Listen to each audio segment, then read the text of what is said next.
ထိုင်းနိုင်ငံကနေတတိယနိုင်ငံကိုသွားမယ်ဆိုရင်ဘာတွေတည်ထားတင်လဲမိတ်ဆွေကထိုင်းနိုင်ငံမှာ ED ဗီဇာ DTV ဗီဇာတို့လိုလောင်တိုင်းဗီဇာတစ်ခုခုနဲ့နေထိုင်နေပြီးဂျပန်တို့ကိုရီးယားတို့လိုတတိယနိုင်ငံကိုသွားရောက်ခြင်းလဲဆိုရင်တော့အခုပြပြမဲ့အချက်၅ချက်ကိုပြင်ဆင်ထားတင်ပါတယ် passport အနေနဲ့ဗီဇာရှိထားပါမယ် passport က PV ဖြစ်ဖြစ် PJ ဖြစ်ဖြစ်ရှိထားရင်အဆင်ပြေပြီးအနည်းဆုံးသက်တမ်း6လတက်ရှိထားမှာဖြစ်ပါတယ်အလုပ်လုပ်နေတယ်ဆိုရင်ဝတ်ပါမယ်ကျောင်းတက်နေတယ်ဆိုရင်လည်းထိုင်းမှာကျောင်းတက်နေကြောင်းထောက်ခံစာရိုက်ယူထားပါမယ်ကိုယ်နာမည်နဲ့ဖွင့်ထားတဲ့ဗီဇာကိုရှိရပါမယ်ထိုင်းနိုင်ငံရဲ့ဗီဇာကိုလည်းရတယ်လို့မြန်မာနိုင်ငံရဲ့ဗီဇာကိုလည်းရပါတယ်မြန်မာနိုင်ငံမှာရောထိုင်းမှာပါဗီဇာကိုရှိထားမယ်ဆိုရင်တော့ပိုကောင်းပါတယ်အင်္ဂလိပ်လိုရေးတက်ပတ်သက်ဖို့ပြင်ဆင်ထားပါထိုင်းနိုင်ငံလိုဒုတိယနိုင်ငံကနေတတိယနိုင်ငံကိုသွားရောက်တဲ့အခါမှာလန်ကီအဆင်ပြေချုံးမွေးဖို့ဆိုရင်အင်္ဂလိပ်လိုထမင်းစားရေးတော့ပြောတက်ရေးတက်အောင်လေ့ကျင့်ထားသင့်ပါတယ်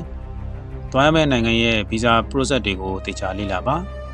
ကိုသွားရမယ့်နိုင်ငံရဲ့ဗီဇာအမျိုးအစားလိုအပ်တဲ့ document တွေနဲ့ဘယ်လောက်အချိန်ယူရမလဲဆိုတာတွေကိုပါသေချာလေ့လာပါဒါမှမဟုတ်ယုံကြည်စိတ်ချရတဲ့ဗီဇာ service ကိုအနံ့ပါ re-entry permit ကိုတတိထားပါ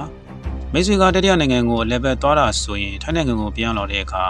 လက်ရှိကံဆောင်ထားတဲ့လောင်တန်းဗီဇာကိုကစင်မခံရဖို့ re-entry permit ကိုမသွားခင်ကလေးကယူဆောင်ထားပါမယ်